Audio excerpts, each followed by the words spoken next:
Aspirants to all of you very warm welcome है आप सभी का। एक बार फिर से हम लोग लाइव आ चुके हैं। वेरी गुड इवनिंग जी, नीतू शर्मा जी, सुखविंदर जी, कविता जी, सविता मैडम, सभी लोगों को very very good evening.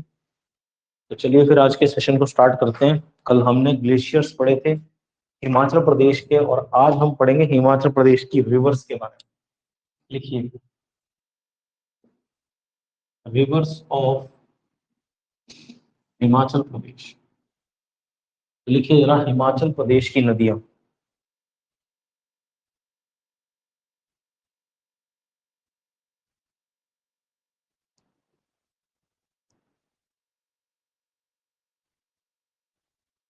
Himachal Pradesh की नदियां। तो हिमाचल प्रदेश में देखो मुख्य 5 नदियां, वैसे तो बहुत सारी नदियां हैं, लेकिन जो हिमाचल प्रदेश में मुख्य नदियां हैं वो उनकी संख्या है 5। जो बड़ी बड़ी नदियां हैं इनकी संख्या कितनी है? 5। और इन्हीं 5 में मैक्सिमम नदियां जाकर के जो है वो मिल जाती हैं। ठीक है, इन्हीं 5 नदियों में। तो कौन कौन सी हैं ये? तो लिखिए, चिनाब, रावी, ब्यास, सतलुज और यमुना। तो चिनाब, रावी, ब्यास, सतलुज और यमुना, ये 5 याद रखिएगा, हिमाचल प्रदेश की मुख्य 5 नदियां हैं। अब देखो, इनके कुछ चीजें आपने याद करनी है, जैसे कि आपको इनका नदियों का नाम, इसके बाद इनका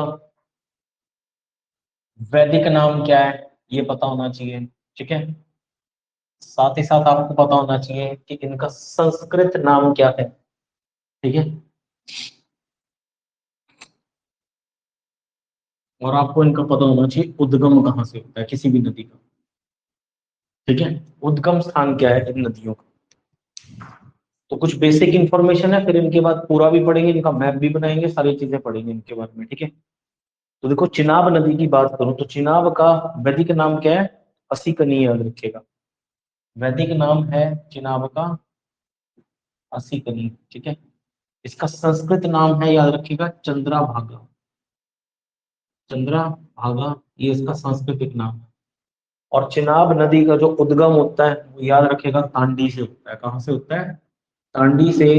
चंद्राभागा के मिलने से चिनाब नदी का निर्माण होता है, याद रखिएगा। और किस स्थान पर मिलती है चंद्राभागा नदियां? तो तांडी में, लाहौल स्पीति के तांडी में, याद रखिएगा।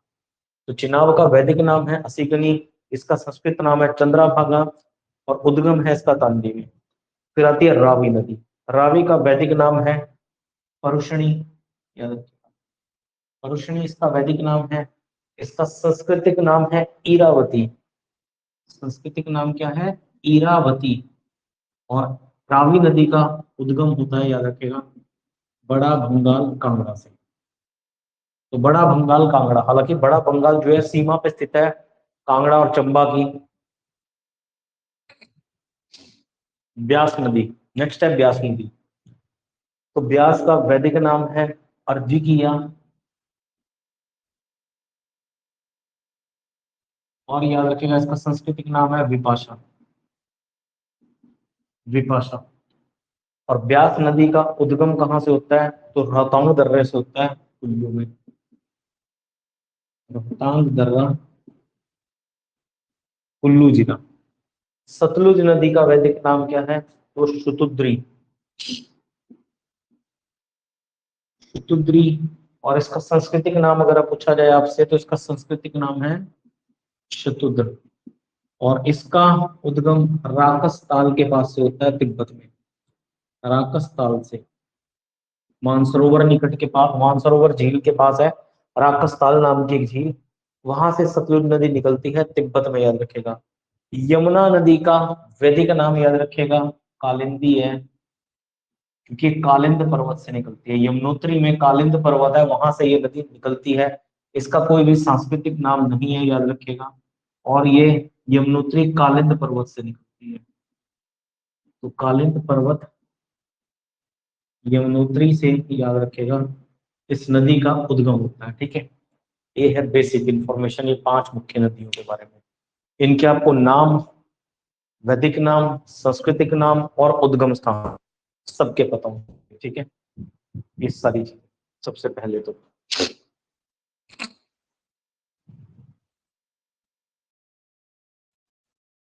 इसके बाद बात करते हैं इन्हीं नदियों की कुल लंबाई कितनी है। ठीक है,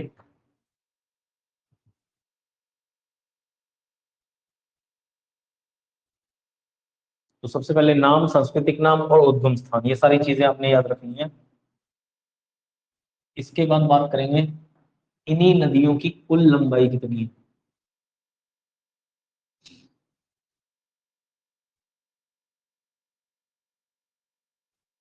इन्हीं नदियों की अगर आपसे पूछा जाए कुल लंबाई, कुल लंबाई कितनी है। इसके अलावा हिमाचल प्रदेश में लंबाई कितनी है। और तीसरा याद रखिएगा यहीं पर कि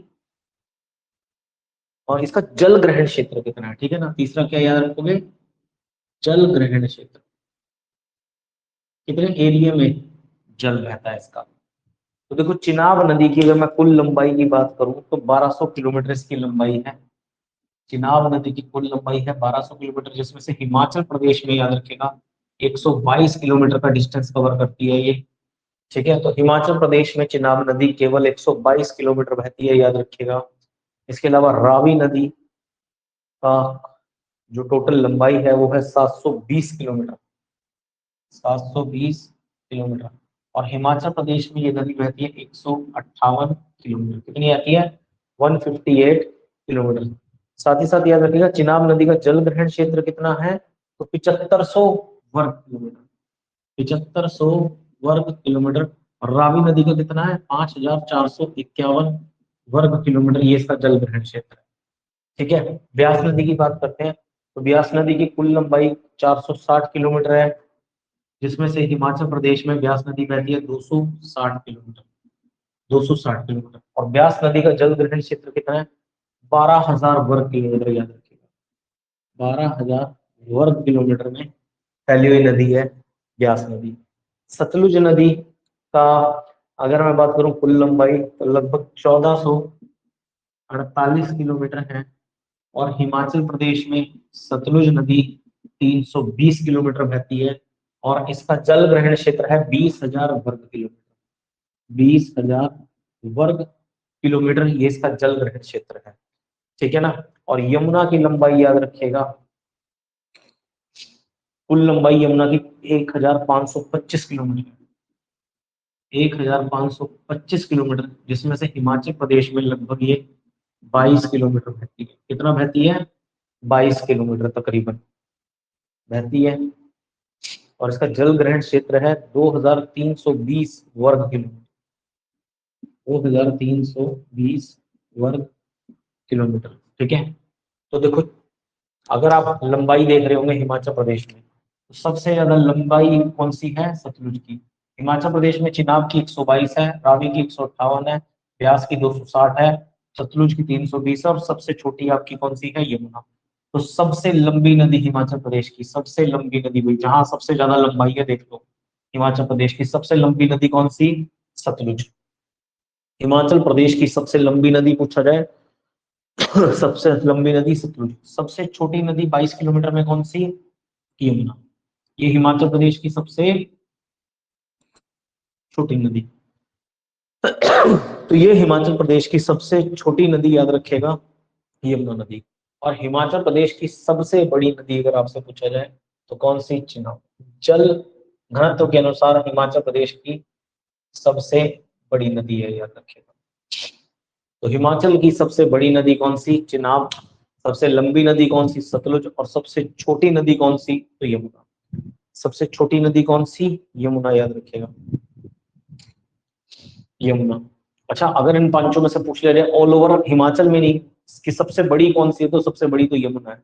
अगर ये क्वेश्चन आ जाए कि चिनाब, रावी, सतलुज और यमुना में निम्न में से बताओ सबसे लंबी नदी कौन सी है, तो यमुना सबसे लंबी है। ठीक है ना, दूसरे नंबर पे सतलुज है। वैसे अगर हिमाचल प्रदेश में ना पूछ के ऐसी ज्योग्राफी में क्वेश्चन आ जाए कि निम्न में से बताओ सबसे लंबी नदी कौन सी है, तो सबसे लंबी तो यमुना है।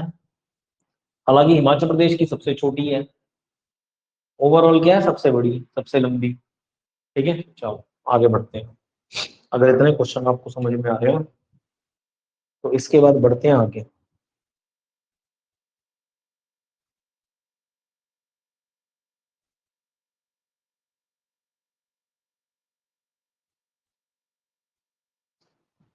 एक एक करके मैप बनाने शुरू करते हैं सारी नदियों के। तो चलिए जरा हेडिंग डालिए सबसे पहले चिनाब नदी। सबसे पहले हेडिंग डालते हैं चिनाब रिवर के बारे में। तो ये बेसिक इंफॉर्मेशन थी कुछ इन नदियों के बारे में। अब इनकी मैप बनाएंगे, इनकी मैपिंग करेंगे। तो सबसे पहले आती है आपकी रिवर चिनाब।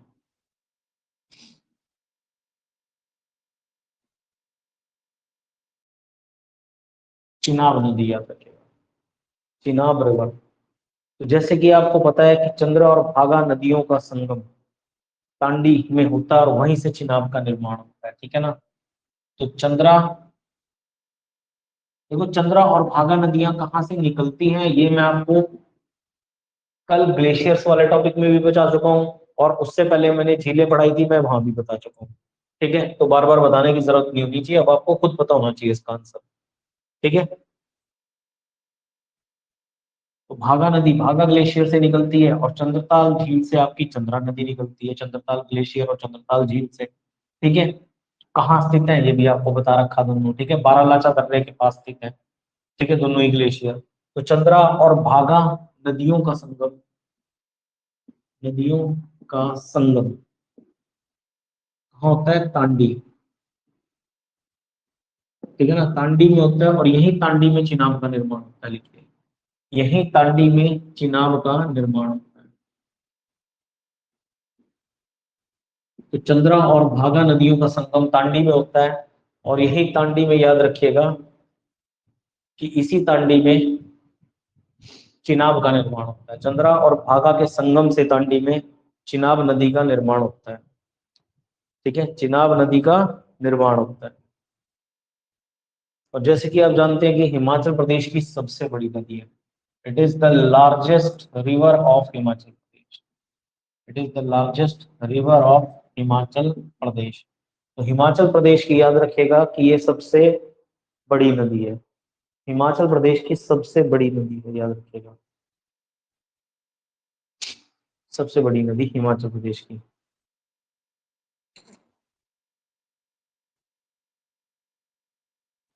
तो हिमाचल प्रदेश की सबसे बड़ी नदी कौन सी? चिनाब। वैदिक नाम पता होना चाहिए आपको।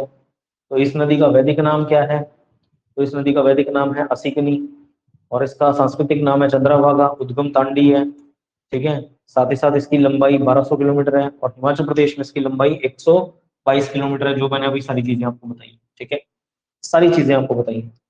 तो देखो इस नदी का उद्गम, चलो इसका मैप बनाते हैं जरा। ठीक है, इस नदी का मैप बनाने की कोशिश करते हैं अब जरा, आ जाओ। तो देखो लाहौल स्पीति जिले में ये है आपका बारालाचा दर्रा। ठीक है, यहाँ बना लो, यहाँ क्या है, यहाँ बारालाचा दर्रा। ये कौन सा दर्रा है? ये है बारालाचा पास। इस बारालाचा दर्रे के पास याद रखिएगा एक तरफ स्थित है इसके कौन सा ग्लेशियर? ये चंद्रा ग्लेशियर। ठीक है ना, दूसरी तरफ इसके है भागा ग्लेशियर। ठीक है ना, यहाँ से एक नदी आती है, ठीक है, जिसका नाम है क्या? चंद्रा। और यहाँ से एक नदी आती है, क्या है इसका नाम? भागा। दोनों लाहौल स्पीति में मिलती हैं किस स्थान पर? कांडी स्थान पर। एक तरफ से चंद्रा, एक तरफ से भागा, और दोनों मिल करके क्या करती हैं? तो चिनाब नदी का निर्माण करती है। यहीं से चिनाब नदी का क्या होता है? निर्माण होता है। और यहीं पे नदी कुछ इस तरह से घूमती है, घूमती है, घूमती है और ऊपर की तरफ जाती है। ठीक है ना, ऊपर की तरफ जाती है फाइनली, और बस ऊपर की तरफ ही चली जाती है। ठीक है ना, इस डायरेक्शन में। अब देखो एक बात आपने याद रखनी है कि सबसे पहले तो ये कहाँ पे घूमती है? लाहौल स्पीति में। ये लाहौल स्पीति में बहती है, लाहौल स्पीति में, हिमाचल प्रदेश में लाहौल स्पीति में इसका उद्गम होता है, टांडी स्थान पर, याद रखिएगा।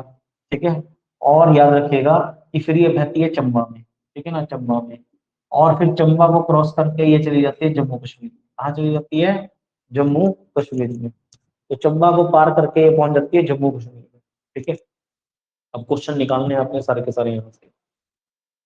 तो याद रखिएगा, यहाँ पे चंबा जिले में एक स्थान है जिसको कहा जाता है भुजिंद। इस भुजिंद स्थान पे याद रखिएगा कि ये नदी चंबा जिले में प्रवेश करती है।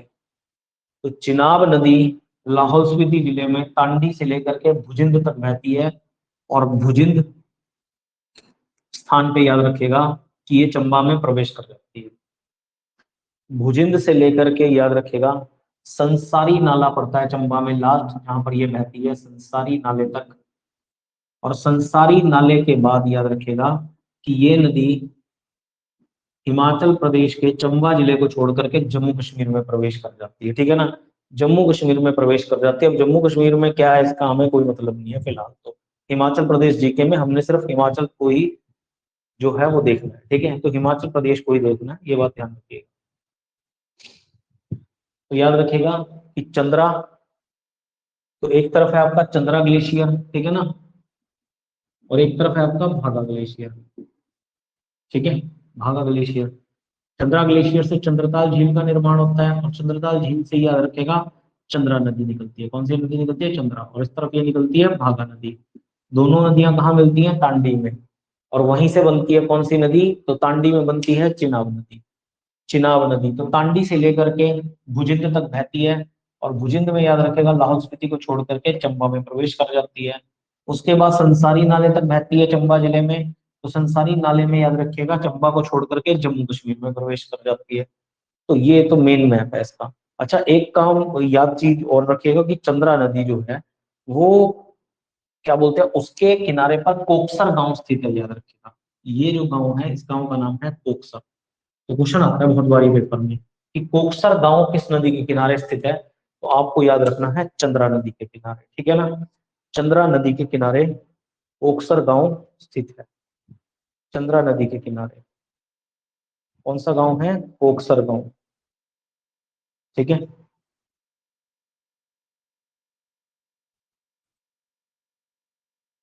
इसके अलावा इसकी सहायक नदियां याद रख लो, बस नाम नाम और कुछ नहीं। इस नदी से ज्यादातर क्वेश्चन नहीं बनता, मैं आपको बता दूं। सहायक नदियां जो है इसकी कुछ खास नहीं है, ठीक है। एक तो चंद्रा भागा ही है, दो नदियां इसकी सहायक आप कह सकते हो। कौन सी है? चंद्रा भागा है, ठीक है ना। चंद्रा भागा दोनों अलग अलग नदियां हैं। साथ ही साथ याद रखेगा चंद्रा भागा के अलावा अगर मैं बात करूं तो इसकी सहायक नदी है आपकी कौन सी? मियार नाला, तवी और सेंचु नाला, ठीक है ना। मियार नाला, तवी याद रखेगा, और सेंचु नाला।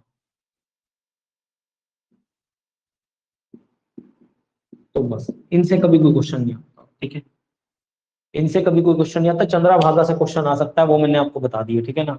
म्यार नाला इतना ही आ सकता है, किसकी सहायक नदी है? तो आप कहेंगे चिनाब नदी की, ठीक है ना। तवी किसकी सहायक नदी है? चिनाब की। सेचू नाला किसकी सहायक नदी है? तो आप कहेंगे चिनाब की, ठीक है ना। किसकी सहायक नदी है? तो चिनाब की, याद रखिएगा। तो ये चीज आपने याद रखनी। आगे बढ़ते हैं, अगली नदी है जो है रावी नदी। नेक्स्ट है रावी नदी।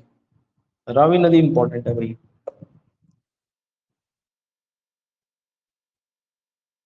नेक्स्ट है रावी नदी।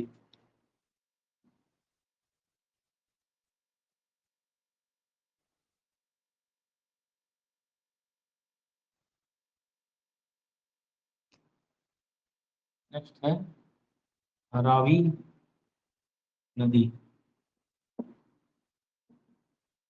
रावी रिवर, लिखिए जरा, रावी रिवर। तो रावी नदी का वैदिक नाम क्या है? मैं आपको बता चुका हूं। रावी नदी का वैदिक नाम परुषणी है, और सांस्कृतिक नाम इरावती है। रावी नदी की जो लंबाई है वो 720 किलोमीटर। हिमाचल प्रदेश में 158 किलोमीटर रावी नदी जो है वो बहती है, ठीक है। ये बेसिक इंफॉर्मेशन मैं आपको दे चुका हूं। अब आपको याद रखना है भांदल और तंतगिरी जल धाराएं हैं, ये भी नदियां हैं, खड्डे हैं छोटी छोटी। जल धाराओं के जल धाराओं के संगम। तो भादल और तंतगिरी, ये दो जल धाराएं हैं अलग अलग, ठीक है ना। इनका संगम होता है, याद रखेगा, कांगड़ा के बड़ा बंगाल में। बड़ा बंगाल से ही निकलती है, दोनों नदियां भी बड़ा बंगाल से ही निकलती हैं। और इन दोनों का संगम भी बड़ा बंगाल में हो जाता है, कांगड़ा के। कहाँ होता है? बड़ा बंगाल, कांगड़ा, ठीक है। तो निकलती भी, याद रखिएगा, भांगल और तंतगिरी बड़ा बंगाल से है, और इनका संगम भी कुछ दूरी के बाद बड़ा बंगाल में ही हो जाता है। और वहीं पे रावी नदी का निर्माण होता है, याद रखिएगा, रावी नदी का निर्माण, रावी नदी का निर्माण होता है, याद रखिएगा, रावी नदी का निर्माण, ठीक है।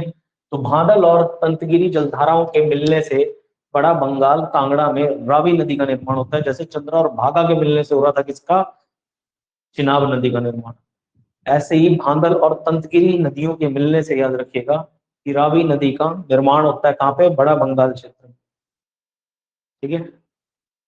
रावी नदी, याद रखिएगा, कांगड़ा और चंबा दो ही जिलों में बहती है, ठीक है ना।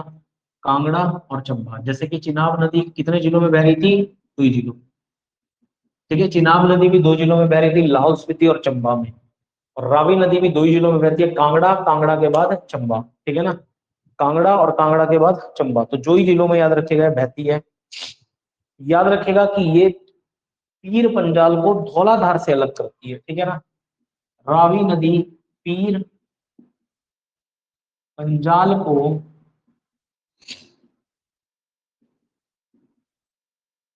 धौलाधार से अलग करती है। तो यह याद रखिएगा, पीर पंजाल को धौलाधार से अलग करती है, याद रखिएगा।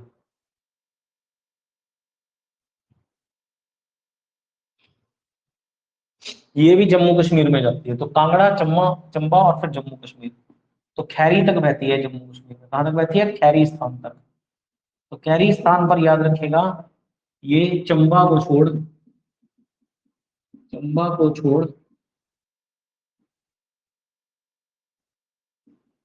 जम्मू कश्मीर में प्रवेश करती है, जम्मू कश्मीर में प्रवेश करती है, याद रखिएगा। तो खैरी स्थान पर चंबा को छोड़ के जम्मू कश्मीर में प्रवेश करती है। इस नदी को, याद रखिएगा, सिकंदर महान, अलेक्जेंडर द ग्रेट जो भारत आया था, सिकंदर महान, इस नदी को, याद रखिएगा, सिकंदर महान ने, अलेक्जेंडर द ग्रेट ने, ठीक है, जो कि यूरोप से आया था, मैसिडोनिया से, हाइड्रास्टर या रोडिस का नाम दिया था। हाइड्रास्टस, हाइड्रास्टस, ये याद रखिएगा, रोडिस का, हाइड्रास्टर या रोडिस का नाम दिया था। तो सिकंदर महान ने, याद रखेगा, कि रावी नदी को हाइड्रास्टस या रोडिस का नाम जो है वो दिया था। तो अगर आपसे पूछा जाए कि रावी नदी को और किस नाम से जाना जाता है, तो हाइड्रास्टस या रोडिस के नाम से। और ये नाम रावी नदी को किसने दिया था? तो याद रखेगा, सिकंदर महान। किसने दिया था? सिकंदर महान ने। इस नदी के किनारे, याद रखेगा, दो प्रमुख नगर चंबा और भरमौर स्थित है। इस नदी के किनारे बसे प्रमुख नगर कौन कौन से हैं? तो चंबा और भरमौर, भरमौर रावी नदी के तट पर, रावी के तट पर स्थित है। तो रावी के तट पर स्थित है, याद रखेगा, चंबा और भरमौर। तो ये तो होगी बेसिक इंफॉर्मेशन। अब हम बात करेंगे बेसिक इंफॉर्मेशन के बाद इसके मैप की। चलो आ जाओ, इसका मैप भी बनाते हैं, इसकी मैपिंग भी करते हैं, ठीक है।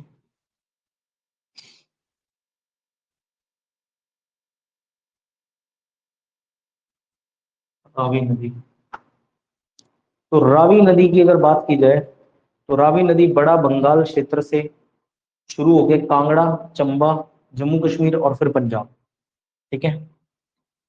तो देखो, कांगड़ा यहाँ से शुरू होकर कांगड़ा से फिर जाती है जम्मू कश्मीर, और फिर चली जाती है कहाँ पे? तो पंजाब में, ठीक है ना। तो कुछ इस तरह से बहती है नदी, याद रखेगा। तो पहले ये स्थान है आपका बड़ा बंगाल, ठीक है ना, बड़ा बंगाल। ठीक है ना। यहीं पर दो जलधाराएं हैं, एक का नाम है भांदल और एक का नाम है तंतगिरी। तंतगिरी ये बड़ा बंगाल से ही निकलती है, बड़ा बंगाल में ही आके दोनों का संगम होता है और यहीं से याद रखेगा कांगड़ा जिले में ही इस नदी का निर्माण होता है। तो ये एरिया है कांगड़ा का, ठीक है ना, कांगड़ा का एरिया है। फिर याद रखेगा ये वाला एरिया है चंबा का, ठीक है ना, चंबा का। फिर ये वाला एरिया है इसका किसका, जम्मू कश्मीर का। और फिर ये वाला एरिया है याद रखेगा इसका पंजाब का, ठीक है ना, पंजाब का। तो ये कुछ एरिया है याद रखेगा इस नदी का। अब हमें ना जम्मू कश्मीर का ज्यादा कुछ पढ़ना है ना पंजाब का, बस मैंने आपको बता दिया जहां तक ये बहती है, ठीक है। तो बड़ा बंगाल क्षेत्र में इसका ओरिजिन होता है कांगड़ा में, याद रखेगा बादल और तंतगिरी जलधाराओं के मिलने से, ठीक है ना। साथ ही साथ याद रखना है आपने, तो बड़ा बंगाल से लेकर के कहां तक बहती है ये, याद रखेगा बड़ा बंगाल से लेकर के यहाँ खैरी तक बहती है। इस स्थान का नाम है खैरी, या कहीं कहीं खैड़ी भी लिखा हुआ है, ठीक है ना, खैड़ी कोई बात नहीं है, समझ जाएंगे खैरी खैड़ी में कोई फर्क नहीं है। स्थानीय भाषाओं में थोड़ा बहुत ऊंच नीच हो जाती है, तो कुछ जगह खैरी लिखा हुआ है, कुछ जगह खैड़ी लिखा हुआ है, ठीक है ना। तो खैरी या खैड़ी स्थान तक याद रखेगा रावी नदी बहती है, रावी नदी बहती है खैड़ी स्थान तक, ठीक है। तो हिमाचल प्रदेश में कांगड़ा और चंबा जिले, चंबा जिले में एक तो याद रखेगा चंबा सिटी, बिल्कुल चंबा के पूरे शहर के साथ साथ निकलता है, ठीक है ना। एक तो चंबा शहर और दूसरा याद रखेगा भरमौर कस्बा, चंबा का भरमौर कस्बा याद रखेगा, इसी नदी के किनारे स्थित है, ठीक है। तो इसी नदी के याद रखेगा किनारे स्थित है भरमौर। तो चंबा का चंबा शहर और भरमौर रावी नदी के किनारे पर स्थित है।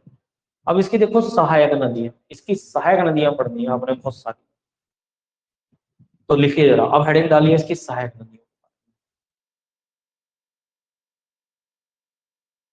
तो उसकी सहायक नदियां बहुत सारी हैं, हेडिंग डाल लो रावी नदी की सहायक नदियां, रावी नदी की सहायक नदियां। तो सबसे पहले आती है आपकी बुढ़ल खड, बुढ़ल खड याद रखिएगा, बुढ़ल खड। देखो कुगती खड और मणि महेश खड का संगम होता है हड़सर स्थान पे, और वहीं से बुढ़ल खड का निर्माण होता है, याद रखिएगा। तो कुगती खड और चंबा में मणिमहेश खड का संगम कहाँ होता है, हड़सर, ठीक है ना, हड़सर।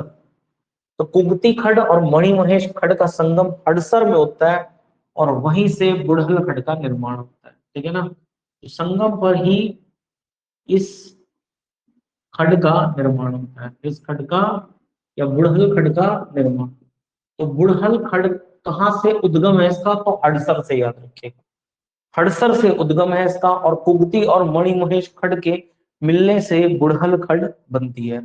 और बुढ़ल खड याद रखेगा खड़ामुख के पास, खड़ामुख स्थान पर, खड़ामुख स्थान पर रावी नदी में मिलती है, रावी नदी में मिलती है। तो किस स्थान पर, तो खड़ामुख स्थान पर बुढ़ल खड याद रखेगा रावी नदी में मिलती है। इसके बाद आती है ओबड़ी खड, ओबड़ी खड याद रखेगा। तो ओबड़ी खड याद रखेगा कि सुल्तानपुर के पास रावी में मिलती है, सुल्तानपुर के पास रावी में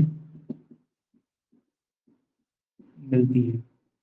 तो सुल्तानपुर के पास रावी में मिलती है खड।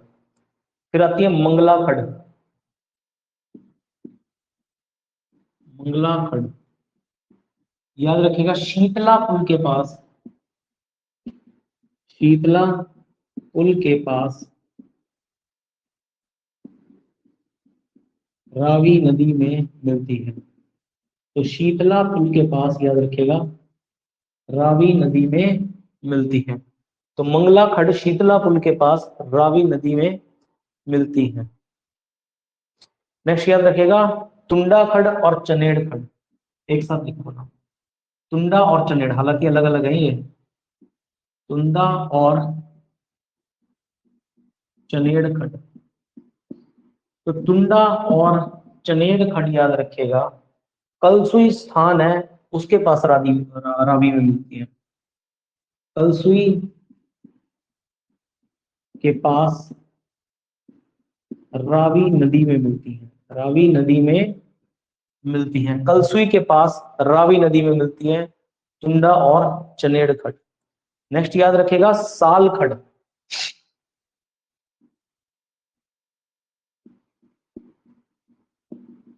साल खड़। तो साल खड़ में याद रखेगा,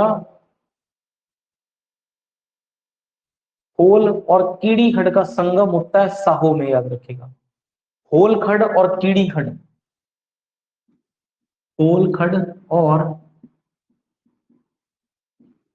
कीड़ी खड़ का संगम, होल खड़ और कीड़ी खड़ का संगम होता है साहो स्थान पर, और यहीं पर साल खड़ का निर्माण होता है। तो साहो में साल खड़ का निर्माण, तो साल खड़ का उद्गम कहां से होता है, तो आप कहेंगे साहो स्थान पर। होल खड़ और कीड़ी खड़ आकर के मिलती हैं साहो खड़, ठीक है ना। और चंबा के बालू स्थान में रावी नदी में मिल जाती है साल खड़, याद रखेगा, चंबा के किस पे, बालू स्थान पर, बालू स्थान है चंबा में, बालू स्थान पर रावी नदी में मिलती है, रावी नदी में मिलती है, रावी नदी में मिलती है। तो साल खड़ याद रखेगा, बालू स्थान पर रावी नदी में मिलती है, ठीक है ना, रावी नदी में मिलती है। इसके बाद आपने याद रखनी है बैराखड़। अच्छा, बैराखड़ का भी बहुत बहुत मतलब बहुत कुछ पढ़ना पड़ता है, इसमें कोई काम की नहीं है, बस आपने तो ये याद रखना है बैराखड़ जो है वो किसकी सहायक नदी है, रावी की। बैराखड़ में इतनी सारी खड़ियां करके मिलती है ना, बैराखड़ में बस क्या बताऊं आपको, अगर आप पढ़ने लगोगे खुद ही कंफ्यूज हो जाओगे, इतने में तो आप कहोगे यार हम सारी नदियां पढ़ लेंगे, छोड़ो क्या करना बैराखड़ के बारे में। बस बैराखड़ याद रखो आप।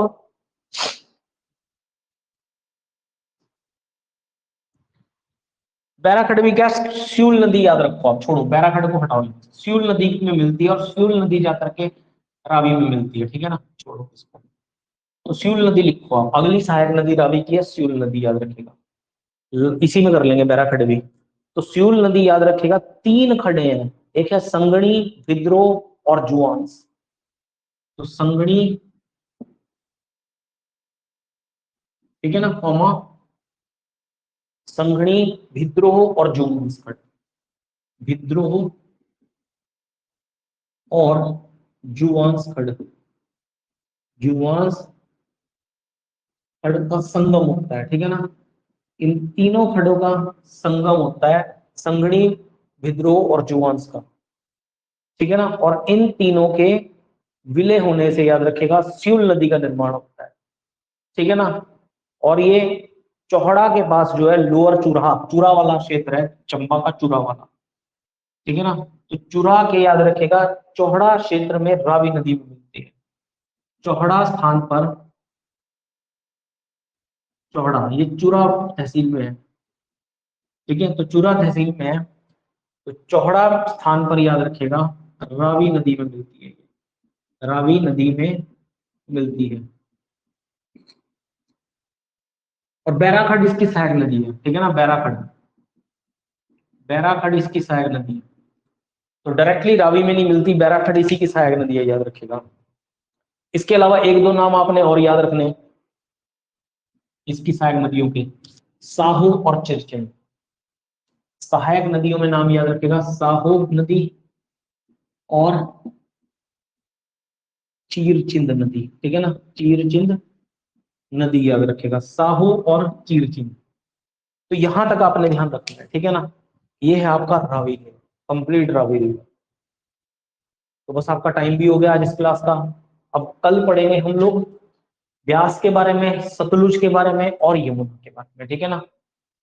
ब्यास, सतलुज और यमुना। ब्यास सबसे बड़ी है, हो सकता है कल का दिन हमें ब्यास ब्यास करने में लग जाए, क्योंकि ब्यास कई सारे जिलों से बहती है। ब्यास में बहुत सारी सहायक नदियां, कांगड़ा में, ठीक है, कुल्लू में, अलग अलग जिलों में बहुत सारी नदियां आकर के जो है वो ब्यास नदी में मिलती हैं, और हमें बहुत कुछ पढ़ना पड़ेगा। सतलुज भी फिर काफी बड़ी है। सतलुज नदी मंडी की शिमला के साथ सीमा बनाती है, बहुत कुछ है सतलुज नदी में भी पढ़ने वाला, तो इन दो नदियों में हमें एक दिन पूरा लग जाएगा, ठीक है। तो अभी एक दो दिन लगेंगे इस टॉपिक को खत्म होने में, ठीक है। मे भी मंडे तक हो जाएगा टॉपिक, ठीक है। तो आज की क्लास को यहीं तक रखते हैं, आ जाओ फिर नेक्स्ट क्लास में इंग्लिश में।